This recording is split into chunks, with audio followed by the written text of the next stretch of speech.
Hello, everyone, and welcome to the Philosophy Hour of Literary Tales. I'm your host, Paul Krause, and in this episode, we're exploring, explaining, and examining the philosophy, theology, and aesthetics of Gothic horror. The image of the Gothic is something usually depicted as dark, depressing, and horrifying. The Gothic was, for a time, synonymous with Catholicism, especially in the Protestant world, where Gothic was associated with darkness and superstition, akin to Catholicism, as it was often depicted, and this was reinforced and propagated by British Gothic horror, often being set in a Catholic backdrop from the likes of Anne Radcliffe, Jane Austen, Matthew Lewis, and Charles Maturin. While there is still an implicit anti-Catholic, pro-Protestant, and pro-Whig legacy to this day, with Catholicism being culturally envisioned as an old castle of darkness and horror, there is, in fact, a strong connection between Catholic philosophy and theology and the Gothic, not simply because of the literary products of the late 18th and 19th centuries. The Gothic plays on certain themes and theological notions that are embedded and inherent within the Catholic tradition. Why did the Gothic become synonymous with Catholicism? While the Gothic tribes were, for a time, Arian, they were the first of the post-Roman barbarians, so-called, to actually adopt Catholicism as their religion, with the baptism of Clovis being a consequential event for the future of Western Christianity, Europe, and, as a result, the world. Clovis's baptism brought the rest of the Frankish tribes to the Catholic religion instead of the heresy known as Arianism. One by one, the rest of the Gothic tribes in the post-imperial West began to adopt Catholicism, like the Visigoths after the Council of Toledo. The history of the Gothic peoples mirrors the theology of restless pilgrimage presented by St. Paul to the Galatians and developed most magnificently by St. Augustine in his works, and especially his masterpiece, The City of God. Part of the calamitous events that brought down the Roman Empire in the West was the migration crisis of the Goths, which was a refugee crisis, when the Huns invaded and put to flight the Goths, who fled westward to escape the furious storm winds of the Hunnic invaders. In their migration period, they adopted Arianism, before settling down in the western territories of the empire after being invited to the imperial service by the Roman generals. Gothic history is a near-perfect temporalization of the Catholic understanding of the Christian drama. The Gothic peoples were restless pilgrims, driven from a homeland, nominally enslaved by the Romans, directly enslaved by the Huns, the scourge of God, and were hardened in war, pilgrimage, and venture. The Goths not only warred with the Romans, they warred with the Huns, before being instrumental in the defeat of Attila at the Catalonian plains in 451. It was only after 2 centuries of war and violence that the Gothic peoples were able to settle down from their restless pilgrimage to lands that they could call their own, only to have these lands be subsequently conquered by the eventual Islamic invasions, which culminated at the Battle of Tours in 732. While the Roman Empire provided the politico-juridical structure and the establishment of Nicene Christianity as the de jure religion of the empire by 380, the survival and consolidation of Christianity and Catholic theology was mainly due to the Goths. They bequeath to the entire Christian Western tradition, the Catholic tradition, what is quintessentially Catholic and Western in the great Gothic cathedrals, the great art and the aesthetic and the ideas of a spiritual world in which The angels and demons were doing battle. Clovis's baptism, the conversion of the Visigoths, and the rise of the Carolingians is when structural Christianity, Catholicism, truly became its own, and it is deeply affected by the Gothic legacy. In a very real sense, the development and survival of Catholic Christianity was because of the Goths more than it was the Romans. Had Clovis not converted, the Franks would have remained Arian. Had the Visigoths not converted, they would have remained Arian. Sigismund of Burgundy, who was Catholic, put pressure on the Arian Ostrogothic kingdom to keep a favorable tolerance of Chalcedonian Catholics in Italy before the consolidation of the Carolingian Empire and the formation of Catholic Christendom solidified the marriage between the Goths and their hearts with the Catholic tradition, and gave to the world the synonymous union of the Gothic and the Catholic. One of the distinctive markers of Catholicism and Western Christianity has been the emphasis on original sin, original guilt, and the depravity of man. While St. Augustine never taught total depravity in the manner of the Calvinists, Augustine did articulate the view that man could never sustain the good, union with God, without God's help, God's grace. Catholicism has affirmed this essential dogma ever since the Council of Orange. The idea of Catholic guilt has long been a trope and another demarcating aspect of Catholicism in distinction to the uppity happy-go-lucky Protestantism of contemporary evangelicalism. Original sin and original guilt went hand in hand, that all sinned in Adam once implicated all in the sin of Adam. That is, the sin of Adam is a sin that we all committed, and we are guilty of committing. Though we have come generations after Adam, we still bear the mark of original sin, original guilt, and restless anxiety and shame for the depraved actions that led to the fall. The modern catechism argues that original sin, fall, and guilt are contracted and not committed, a state of being and not an act. While post-Vatican II Catholicism has tried to soften its original harshness, the state of original sin still entails a contracted guilt, irrespective of whether one is personally guilty of the act of the parent. As the Bible teaches, and as Catholicism affirms, the sin of parents is imputed and implicated in children. This is, in fact, contracted and enters into the state of existence, even if children do not and did not commit the sins of their parents. And as we all know, this idea of guilt is one of the cornerstones and pillars of all Gothic horror. The gravity of guilt in the Catholic doctrine of sin, however nice modern happy-go-lucky accompaniment Catholicism tries to outwardly act, reaches down into the depths of man's being, existence, and soul, his existential state of existence. This constitutes the so-called deep anthropology of Catholicism, compared to the shallow anthropology of, say, Protestantism. The deep anthropology of original guilt, fleeing from the past, unable to own up to the mysterious primeval events that drive people into anxious guilt, is not only an integral aspect of the Catholic understanding of the human person, it is, as mentioned, one of the cornerstones and quintessential hallmarks of all Gothic horror. Gothic horror in literature, Gothic horror in film, filmography, and television. The ancient crime and inherited guilt is the core understanding of what original sin is.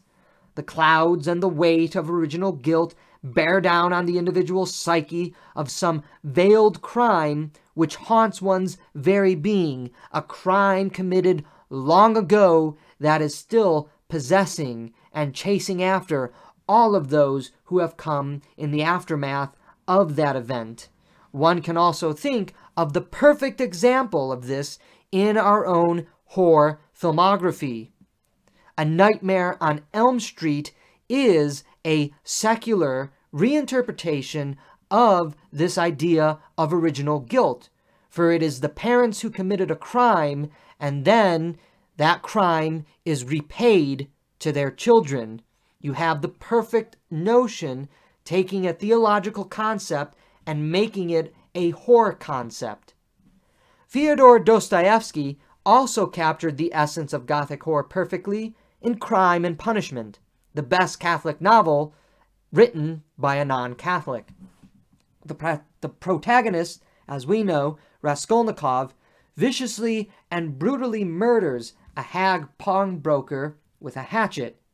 Convinced he could do great things with the money, which the pawnbroker does not do despite the ability to do so, Raskolnikov is a perfect exhibited case study in the futility of Pelagianism and Jacobianism, as he is overcome with dread and horror for his crime, and he literally becomes a glutton for punishment, suffering internal torment before confessing his crimes, though another has confessed to the crime. His penal punishment is relatively light, but his internal torment is what constitutes the punishment of Dostoevsky's novel. There is an inner spirit, an inner force that locks us with the realities of crime, guilt, and suffering. It is internal, interior, and psychological. It is the same psychological guilt felt by Samuel Taylor Coleridge's Ancient Mariner after killing the albatross of harmony. Hell is not merely an eschatological place. It is indeed a spiritual place. The internal quarreling between law and criminality, grace and nakedness, brutality and regeneration. The sinful man is wickedly tormented, as Augustine explains in Confessions. Sinful man is like the runaway slave who delights in his being chased by the law and only flees because of his anxiousness and guilt, but entertains that anxiety and guilt by playing a game of catch me if you can with the divine law and divine justice. Sinful man is his grief and guilt, his torrential state of internal psychological anxiety, his lust for lust. But his soulful attempts at restraint all show a guiltful depravity, but his guilt testifies not to a total depravity, but a recognition of wrongdoing, which leads to that sense of guilt, of wrongdoing, which is the basis of horror, the feeling of wrongdoing, the feeling of guilt, which presupposes a goodness looming over the individual, telling the individual that one has done wrong, but that the individual is fleeing from that crime, that having committed evil, and trying to survive while being chased by that horror. Man delights in being chased by the divine law and thinking he can escape. Man is thrilled by wrongdoing and his ecstasies of fantasies for escaping punishment. That, too, is a hallmark of the horror genre, the pursuit of the individual who is going to have to pay for some sort of crime that they've committed. The impetus of Catholicism is that man must sink into darkness to come to the light. It is in man's plunge into wickedness and darkness, through his emerging insanity and feeling of guilt, that the dim candlelight of truth, beauty, and goodness wars within him to become a partaker in the divine energies, to be a co-worker and co-creator with goodness, beauty, and truth. Christ crucified did not make all of our problems disappear. On the contrary, what Christ did for our sins ought to horrify one, that God would go to such great lengths to wash away the sins of the world, and yet you despite all your problems, struggle to be honest at the sacrament of reconciliation, where God does not demand self-expiation for the remission of sin, but the open and honest confession of sin to Christ in the persona of the priest. The horror and torment of man in Catholic theology is an undeniable aspect of the Gothic cultural milieu. And however one wishes to see it, one should be able to instantly recognize how Gothic horror plays with certain Catholic theological themes: an ancient crime, guilt, the horror of being pursued by that which is coming to wreak revenge over that ancient crime. The depth of the depravity of man depicted in Gothic fiction and horror is the depth of the depravity of man in his state of wickedness, enslaved to the lust of licentious liberty, thinking he could do great things, even greater than God, which obliterates all boundaries, borders, and the natural law, to let loose the violence of man. And violence, as we know, is another pillar of Gothic horror. Gothic horror often deals with graphic violence. One of the common polemical retorts against Catholicism is that it is obsessed with violence, particularly sexual violence and blood imagery. And isn't that another quintessential hallmark of Gothic horror? How sex, sexuality, and violence are all linked together, and how those who usually engage in illicit sex end up being killed at some point in the story or the film. How did Catholicism, however, arrive at this nexus of the intersectionality of sex, violence, and the sacred? The biblical account is unclear whether Adam and Eve had sex before the fall. The later Augustine affirmed in the City of God that sex was part of the plan of the unfallen world, but he doesn't commit on whether Adam and Eve got it on, like in John Milton's Paradise Lost, where steamy, nude, and titillating sex scenes cause Satan to become jealous of what he sees. What is clear, however, is that sex occurs after the fall, with all the pains and oddities along with it: shame, guilt, and disappointment. The relationship between sex, violence, and the sacred is also attested to in the pagan theogonies of classical literature. In the Enuma Elish, the god Marduk must fight with the water goddess Tiamat. Tiamat self-generates from her own eggs, the serpents, dragons, and other monsters of Mesopotamian lore. The chaotic, watery, and fluid abyss is Tiamat's domain, possessing a direct challenge to human life. So Marduk, the god of order and the god of land, challenges Tiamat and slays her by shooting an arrow into her mouth, like ramming a phallus down her throat and choking her to death. Marduk then stands over his naked and deceased prey, and this is how the text speaks. And the Lord Marduk stood upon Tiamat's hinder parts, and with his merciless club he smashed her skull. He cut through the channels of her blood, and he made the north wind bear it away into secret places.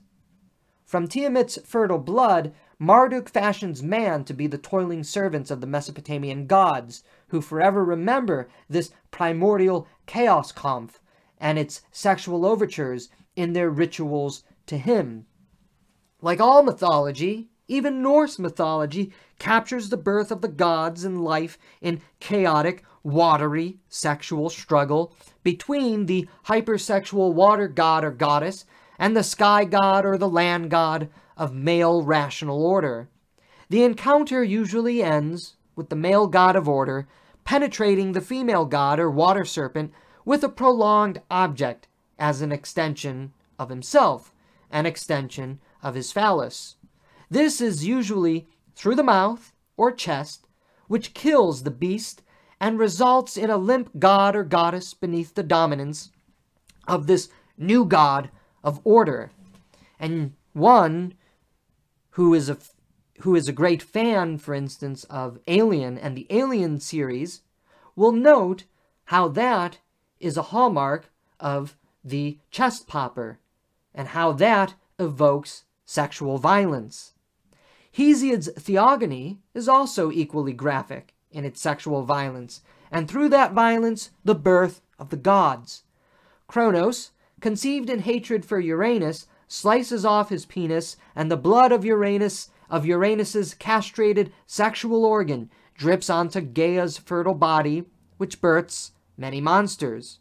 When his castrated phallus and its sperm land in the womb of the primordial sea goddess Thalassa, and it swishes and swirls about in the water, Aphrodite is born from this act of sexual violence, and ascends out of the dark abyss from white foam. As Hesiod poetically and graphically puts it, as soon as Kronos lopped off the genitals with the sickle, they fell from the mainland into the much surging sea, so that the sea carried them for a long time. Around them a white foam from the immortal skin began to arise. In it a maiden was nurtured. First she drew near holy Catera, and from there she arrived at Cyprus, surrounded by water. From within a majestic and beautiful goddess stepped, and all around grass grew beneath her slender feet. Aphrodite, foam-born goddess, gods and men call her that because she was nurtured in white foam. Virgil's Aeneid as well captures an element of sex, lust, love, and the sacred, when Aeneas charms Queen Dido. Virgil's mythopoetic story is the spiritual myth of Rome, and stands directly contrast to the more brutal, empty, and materialistic founding myth of Romulus and Remus. Yet Aeneas falls in love with Dido, and if not for the gods' intervention and Aeneas's pietistic duty to his father, family, and countrymen, he would have stayed as Dido's lover. On a hunting trip, they retreat into a cave and make love because of an oncoming storm. Again, what another great image of how Gothic horror takes these sexual violent theogonies of classical literature and the Catholic tradition, for it is often in the dark, in a storm, in a cave-like setting, that our lovers make love. And here is the sexual sealing of Dido and Aeneas in this moment. In this moment, this is what causes Dido's downfall, and her cursing of Aeneas and his children when he flees. And she, of course, thrusts Aeneas's firm and hardened blade into her chest, and then burns on a pile of his disposed belongings he left while fleeing. One can read this entire imagery in the Aeneid as carrying extensive, violent sexual overtures, and it certainly does. The Punic Wars, which this story gives mythopoetic justification for, was also a sacred war for the Romans. Their very survival, the survival of them and their gods, depended on their success. This allows us to return now to Genesis, specifically Genesis 6, when God was so aggrieved at the wickedness of the world that he decided to bring a cataclysmic flood. It was because of sexual lust between the sons of God and the daughters of men who gave birth to the Nephilim and the strong heroes of antiquity. The sons of God slept with the daughters of men and impregnated them to create a new hybrid race of demigods who terrorized the world before being wiped out by the flood. This story of sex, violence, sin, horror, guilt, depravity, and judgment is continued forward into our own literary tradition, perhaps most magnificently by the horror literature and poetry known as Paradise Lost by John Milton. So spoke our General Mother, and with eyes of conjugal attraction unreproved and meek surrender, half her swelling breast naked met his under the flowing gold of her loose tresses hid. he in delight, both of her beauty and submissive charms, smiled with superior love, as Jupiter on Juno smiles when he impregs the clouds that shed May flowers, and pressed her matron lip with kisses pure. Aside the devil turned for envy, yet with jealous leer malign, eyed them askance, and to himself thus plain, sight hateful, sight tormenting. Thus these two in paradise in one another's arms, the happier Eden, shall enjoy their fill of bliss on bliss, while I to hell am thrust, where neither joy nor love, but fierce desire, among our other torments, not the least still unfulfilled, with pain of longing pines. That sentence, that entire passage in Paradise Lost, captures the sexual futility, violence, and jealousy that is not only an aspect of the Christian theological tradition, but is carried over in the understanding of Gothic horror, how sexual violence and how sexual jealousy leads to greater violence, death, and destruction. The first movement to sin is the inability to control the passions, particularly the sexual passions, which is why the hypersexual characters in Gothic horror are usually the first to be killed. The most obvious passion that rules over our lives is the sexual passion, and in times past it would be cathartically ejected in the most brutal and sadistic ways. From Sumer to Babylon to Athens, the origins of the sacred are found in sex and violence, as we've just been covering. This is why sacred sex and harlotry was a deep ancient ritual that Christianity had to do away with, but not do away with in an androgynous sense, but do away with in spiritual struggle and war. Struggling against sex has long been one of the cornerstones of Catholicism, and as we've been exploring, an integral aspect of Gothic fiction. The femme fatale, often a naked spirit or demon that tempts the protagonist into wickedness, death, and destruction, is everywhere present in Gothic horror. She calls like the nymphs of old, but with full splendor on display for the weakness of the flesh, which leads men to death. There is something both repulsive and enticing in the nakedness of the femme fatale. There is a sense of the sacred in sex, because sex is the manner by which to fulfill the first commandment of God, to be fruitful and multiply.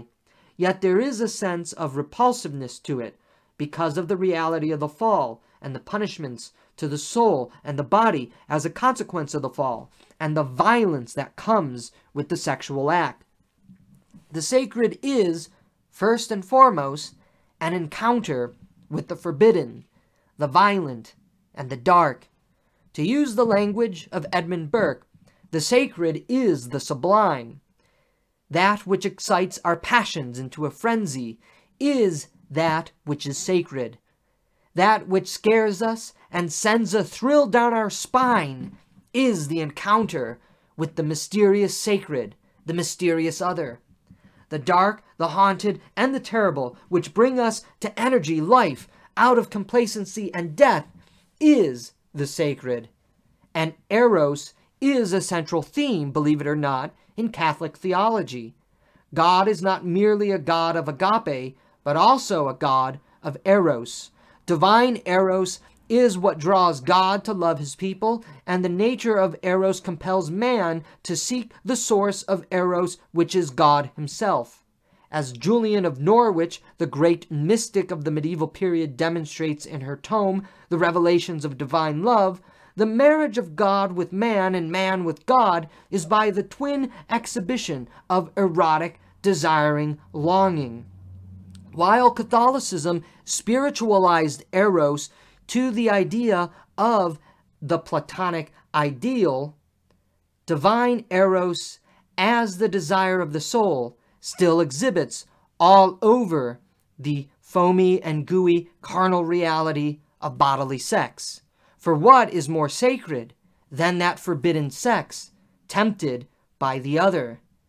Divine Eros overwhelms the human Eros of the believer in the spiritual reality of Catholic theology, in this meeting of the two desires, but even in the spiritualization of Eros in Catholic theology, there is still a recognition that Eros and sexual longing is one of the core hearts of everything that is sacred. And when it goes wrong, it enters the realm of horror, violence, lust, guilt, death, and destruction. But as seen in Hesiod and the other great classical writers, the origins of the sacred in sexual violence is not something good and benign. It is brutal and a grisly mess. It leads to rebellion, death, hatred, jealousy. The origins of the sacred in paganism is sex and violence, leading to war and conquest. The origins of the sacred in Christianity is sex and violence, paradoxically, leading to the redemption of man. And here is why Gothic literature ends, oftentimes, in the salvation of sex, through marriage, like in the Castle of Otranto, because by overcoming all the carnal temptations of the false sacred, the true sacred of internality deifies the body and the soul and brings the felicity only possible by becoming divine partakers of love itself. Or you have the romance of the forest, which ends in succumbing to the temptations in which death, guilt, and compulsion to confession close the story and bring it to its remarkable conclusion. Sex and violence can lead to death or to new life. Sex is sacred. Violence is sacred. But whether sex and violence lead to death or life remains a most sublime mystery. And that is how Catholicism, and Christianity in particular, achieved this unitive idea of sexual violence and the sacred, not simply leading to war, conquest, death, and destruction, as in the pagan religions, but potentially also leading us to the redemption of humanity. The Gothic understands the depth of sex, sensuality, and the sacred, and how they often blurringly conflate together. The Gothic understands this reality because the theologies and the philosophies that Gothic horror steal from understand this reality. Few venture, as thou hast, in the alarming paths of sin.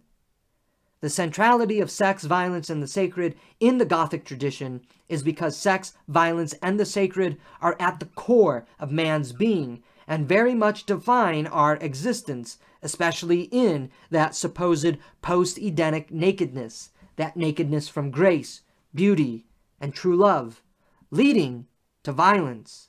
Like Goodman Brown, sometimes we need to stumble upon a good old orgy to be awoken from the slumber and to reconnect with the idea of the sacred and the moral heart and moral order being inflamed by moral failing, especially sexual failing, which awakens the soul to the reality of the moral law.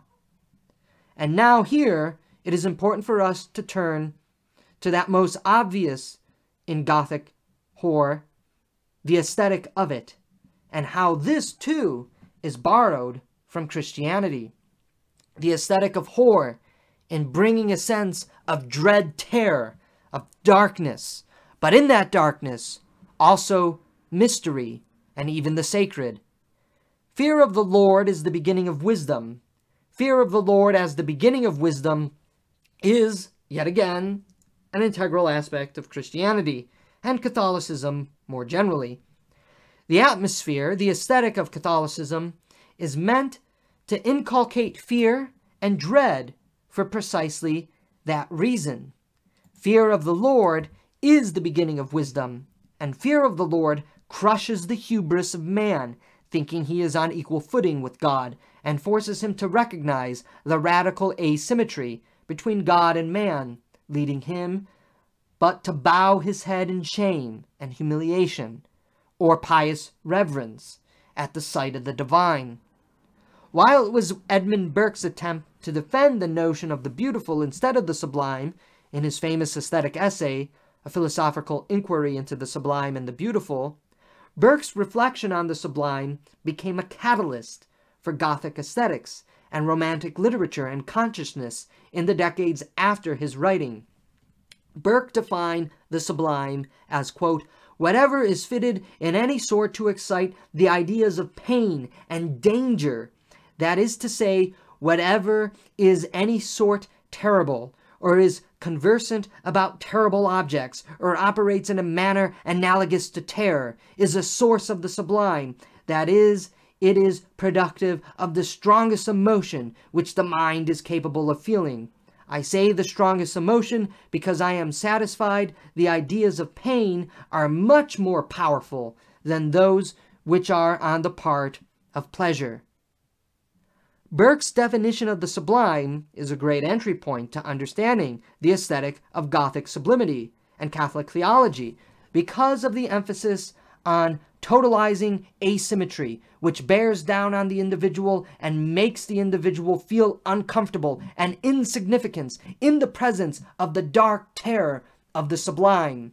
And everyone who is a fan of Gothic horror knows that this is the greatest aesthetic environment that Gothic horror creates. The darkness, the uncertainty, the dread terror, the horrible feeling that one gets, even if they are but observers, reading the book or watching the film. The best of Gothic horror captures exactly what Burke says. Terror, something that makes us feel terror. A horror which makes us feel insignificant in the world. Moses is reminded by God that thou canst not see my face, for man shall not see me and live, which reaffirms the totalizing asymmetry between God and man. Job too informs his friends, as soon as he shall move himself, he shall trouble you, and his dread shall fall upon you. Your remembrance shall be compared to ashes, and your neck shall be brought to clay. Even with Christ as the mediator, the return of Christ will be a spectacular image, which will blind man in a wicked splendor upon his return, as it is written in the Gospel of Matthew, do not think I came to send peace upon earth. I came not to send peace, but the sword. The prophet Isaiah gives the most sublime imagery concerning the victory of Christ in fiery judgment.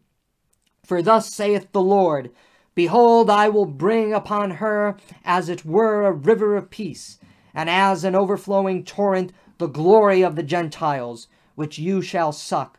You shall be carried at the breasts, and upon the knees they shall caress you, as one whom the mother caresseth. So will I comfort you, and you shall be comforted in Jerusalem. You shall see, and your heart shall rejoice, and your bones shall flourish like an herb. And the hand of the Lord shall be known to his servants, and he shall be angry with his enemies. For behold, the Lord will come with fire, and his chariots are like a whirlwind, to render his wrath and indignation, and his rebuke with flames of fire. For the Lord shall judge by fire, and by his sword unto all flesh, and the slain of the Lord shall be many. Who can stand before the sight of this conquering and victorious Lord of fire, and not be filled with fear and trembling? One will be experiencing what Burke calls the sublime, that feeling of dread terror in the sight of the divine. After all, this is what St. Paul also reminds Christians. Wherefore, my dearly beloved, as you have always obeyed, not as in my presence only, but much more now in my absence, with fear and trembling, work out your salvation. And again, this is secularized within Gothic horror. This sense of terror, dread, this horror, this guilt, this feeling of uncertainty that our characters go through, cause them to work out their salvation in fear and trembling. They do not conquer their opponent. They do not conquer the demon. They do not defeat the monster without fear and trembling. It is through fear and trembling and overcoming that fear and trembling that salvation is wrought in Gothic horror. The Gothic aesthetic, ambiance, and feel is one of asymmetrical dependence. In the great halls, chapels, cobwebbed cellars of the old cathedrals, there is no mistaking that man is not the center of the universe, but an insignificant piece of dust, and for dust we are, and to dust we shall return. And this too is captured in the centrality of Gothic horror, and how it presents mankind on the periphery, being chased by dark spirits, demons, and monsters who are at the center of the gravity of the world, who slay all that come before it. Yet, in that dread horror, in that fear and trembling, the protagonist of Gothic horror shall overcome, shall do battle with the darkness, and in that fear and trembling overcome their fear and achieve salvation. The Gothic aesthetic of horror, like the Catholic aesthetic of horror, understands that fear and trembling is the truest embodiment of the sacred. It is the mysterium tremendum et fascinans. By taking away that mystery, by stripping away the tremendous, we are just left with a banal aesthetic fascination, which is, according to Friedrich Nietzsche, the reality of nihilistic man, who is empty of everything and merely visits the world for aesthetic experience before moving to the next place, like a museum shop of aesthetic experiences, and that's it. By stripping away the gravity of dread, of terror, and of horror, the tremendous, mysterious dread that is essential to the sacred is replaced by the empty, grandmotherly, kissing, undemanding God of chocolate pleasantries. The aesthetic of horror captures the reality of man's radical dependence upon the other, belittling and even humiliating, though it is, the totalizing other, the monster, the demon, the darkness, the haunted castle, which man cannot look at and live, is, of course, the sacred all-consuming fire, rather than the pleasing ambrosial fragrance of the Platonists, the God-locked and eternal self-contemplation of Aristotle or the Stoics, or the non-existent empty space matter of atheism, where man is himself a god. Gothic horror is the necessary aesthetic and even theological and philosophical correction to the destruction of the mysterious dread horror and sacred that modernity has unleashed. Understanding that, it is no surprise that we realize the birth of Gothic horror coincides with modernity, as modernity was chasing away this theology of horror, of guilt, dread, and terror. The literature of Gothic horror emerged to fill the vacuum. For Gothic horror understands the reality of our cosmos. It is one filled with horror, dread, terror, insignificance, fear, and trembling. But in doing battle with fear and trembling, in doing battle with the monster, in entering the dark crevices, those dark basements, those cellars, and overcoming the cobwebs, man can achieve salvation. And that is what is at the heart of the philosophy, theology, and aesthetic of Gothic horror.